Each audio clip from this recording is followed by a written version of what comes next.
If you watch the crosswind component video, you're probably thinking, I wonder if there's a clever way to do winds aloft problems using the same kind of approach.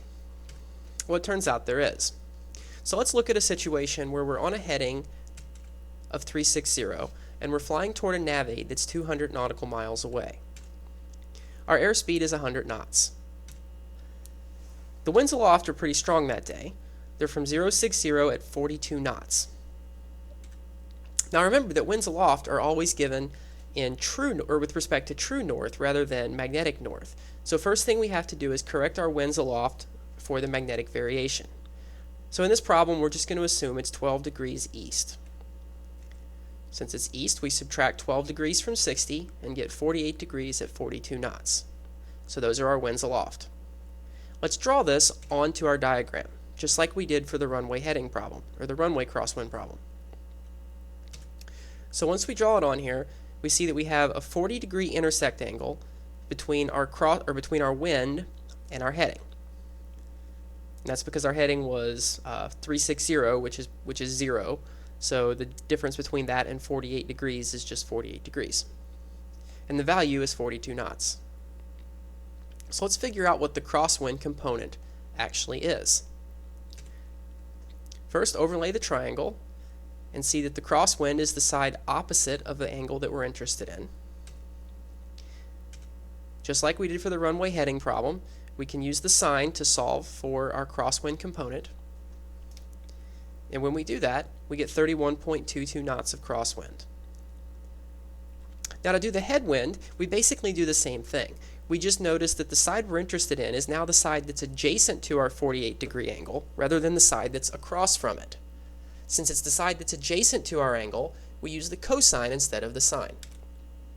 So 42 knots times the cosine of 48 degrees is 28.1 knots. So now we have the crosswind and the headwind component of our winds aloft. Let's clear up our workspace here and draw that on there. Alright, so I've taken our winds and I've broken it up into a crosswind component and a headwind component. The next step is to figure out what our bank angle is going to be. What our crab angle is going to be. So we have a 31.22 knot crosswind. So in order to maintain a straight line, if we want to fly directly toward our nav aid, we need to tilt our airplane into the wind a little bit until we have compensated for that 31.22 knots of crosswind. So an easy way to think about that is we're going 100 knots forward and we need to turn just enough to generate 31.22 knots of thrust, if you will, or velocity in the direction that the wind is coming from. So figuring out the bank angle really reduces down to, or kind of is restated as, how much do you have to tilt a 100 knot vector in order to get a 31.22 crosswind component.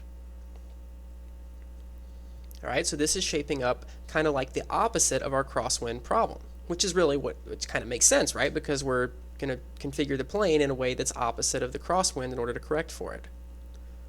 Alright, so we know that the hypotenuse, or our airspeed, is going to be 100 knots.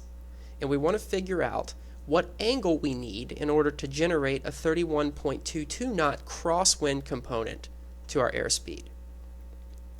Well, in this case, we have the side that's opposite our angle of interest, and we have the hypotenuse, but we don't know the angle.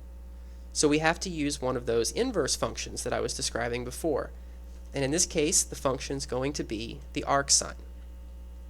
Okay, so if we write this out using the sine function, the sine of our wind correction angle is equal to the ratio of our opposite side over our hypotenuse, which means that to get the angle, we need to compute the arc sine of that ratio. So when we plug this into our calculator, we get a wind correction angle of 18 degrees.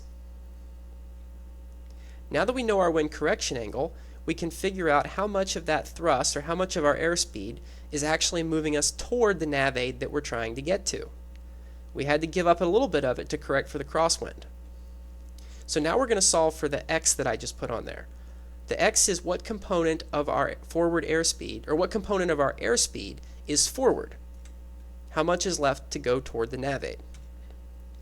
And we can do that by just doing a simple cosine, because now we're interested in the side that's adjacent to our angle. We know our angle, so we can just solve for x using a pretty straightforward calculation.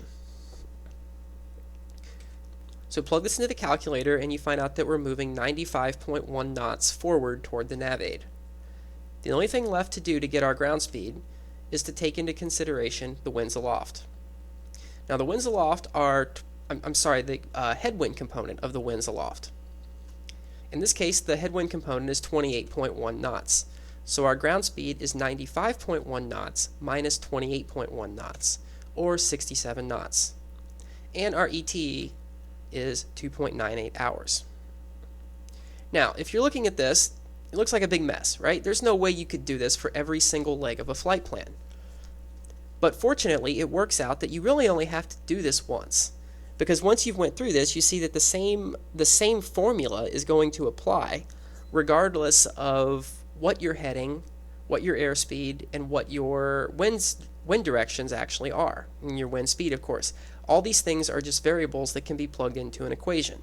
So if you solve for the equation or figure out the equation on the first leg of the flight plan, you can just repeat it for every other leg of the flight plan. So that basically means just take your calculator entry, replace the values, and press enter again. All right, so what is that arbitrary function that I'm saying you can use? So first we'll define some variables here. WS is the wind speed, WDIR is the wind direction, TAS is the true airspeed, and MH is your magnetic heading. If we figured out an arbitrary formula, or a formula that solves an arbitrary problem, what we would get is this. So the ground speed, your ground speed is equal to the square root of your true airspeed squared minus the crosswind component of the winds, also squared. And then take that and subtract the headwind. So this basically does all the stuff we just did in the general sense. To get the ETE, we just take your distance and divide by that. Now, this still looks like a lot of stuff to type into a calculator. This could take a while. But fortunately, the crosswinds are usually pretty small relative to your true airspeed. So in our example, we had about a 30-knot crosswind and a 100-knot headwind. So the crosswind was less than 1/3 of our true airspeed. To correct for it, we only needed to bank into the wind just enough to give up 5 knots of forward speed toward our nav aid. So even with a crosswind that was at 30% of our airspeed moving forward, we still only had to give up 5 knots, which is about 5% of our forward airspeed, in order to correct for it. That means that the crosswind isn't terribly significant in figuring out your ETE.